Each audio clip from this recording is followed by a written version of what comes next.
Hey guys, welcome back to my YouTube channel. My name is Maria. If you watch this video and you enjoy it, don't be shy, hit the like button and subscribe to my channel for any future videos on narcissistic abuse recovery and complex post-traumatic stress disorder. Today I have a video for you on empaths. Are you one? And 6 ways to find out. So let's start off by talking about what an empath is. By definition, an empath is a person with paranormal ability to apprehend the mental or emotional state of another individual. I look at this definition and it throws me off a little bit because of the word paranormal, acting as if someone who is an empath is someone out of this world, completely unexplainable and different, strange, or odd. Okay? I'll explain to you, and maybe you'll relate to this, how someone may become an empath. So for everyone out there that can understand things a little bit better when we visualize it, I think of an empath as someone who, when you're a child, let's say you're sitting around a dinner table, whoever is the person, the caretaker, the family member, the sibling, the parent, who was the emotional or psychological abuser in your life, comes to sit down at that table, okay? So what you're doing at that point is you're analyzing what they're about to do. You're looking at their mannerisms. You're thinking about their tone of voice, how they're picking up their fork, what's going on around the room, the tone of their voice. You're anticipating what is going to happen next.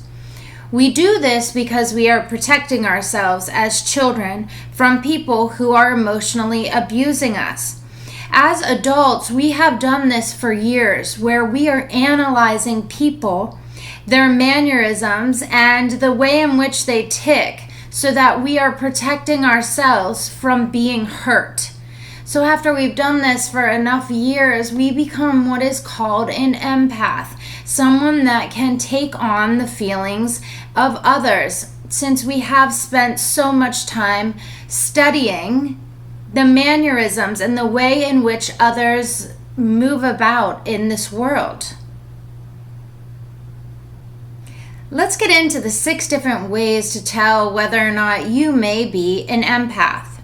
So way number 1 is you have a very strong intuition, where you can come into a room of people and, as we say, read the room. You read the room for energy, for safe energy, for people that are irresponsible with their energy, okay? You're looking for people who you feel are safe, and to keep a distance from those people that are irresponsible with their energy, or people that are, emotionally reserved. You can feel the moods of others when analyzing a room. You have very, very good intuition. Number 2, you have the ability to take on other people's energy. So by this I mean, if there is someone who is very high energy or kind of all over the place with their emotions, it may cause you to feel anxiety. That high energy that you're feeling that's coming off of them may form anxiety in your own body. If someone is hurt, you may well feel their pain inside of you, and maybe a physical pain as well, depending on the level and what type of empath you are. This means that it's going to be very important to be around people who are responsible with their energy, people who are emotionally aware. Number 3, you may get overwhelmed in crowds, in big crowds of people. And this is a little bit different from social anxiety in you are overwhelmed in crowds because of the amount of energy that's coming off of people. So when there are so many people around, for example, at a music festival, and you have people who are doing drugs or doing alcohol, and you know that they're not being responsible with their energy right now because maybe they're, not in the right state of mind. That may cause a lot of fear and anxiety in someone who is an empath. So it just depends on what kind of crowd it is. But anyone who is an empath may fear being in large groups of people because of the fact that there's so much energy they can feel going on around them. Number 4, you may put yourself out there to help other people, but at the same time ignoring your own needs. So this may look like people pleasing in a way, right? It is. So you're basically saying that you have such a need inside to help someone else through a situation that you're putting and self-abandoning yourself and your own needs. This is definitely something that an empath would need to work on and make sure they have in check, because your needs are definitely going to be important for you to even be able to help other people. Number 5, do you notice that nature recharges you? And I don't mean the occasional time you're in nature. I mean you need nature to recharge you. So being in crowds of people, if you live in a city, if you go to events a lot, even if you're in a crowded office building, you notice that when you have time off of work, or even when you're at work, you may be craving being in nature, whether that be going to the ocean, spending time alone on a hike, on a walk. So anyone who is an empath is going to understand this, that time in nature is the way in which we recharge. And finally, number 6, we attract narcissists, people that are emotionally unavailable, and people who need help, need to be fixed.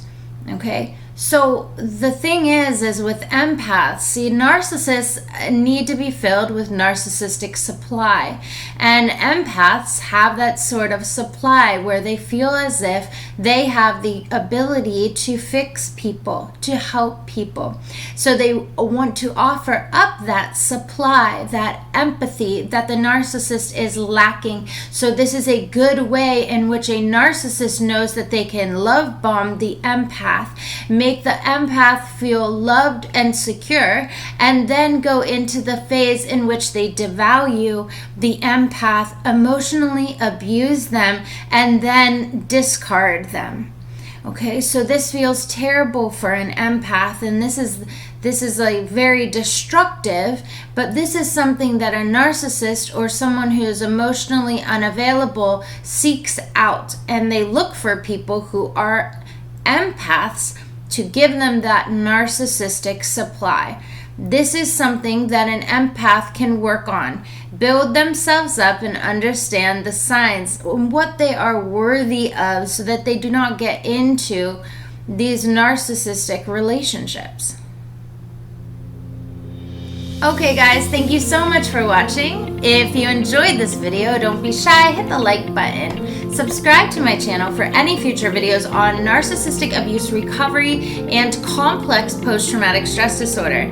And as always, I wish you all the love in the world.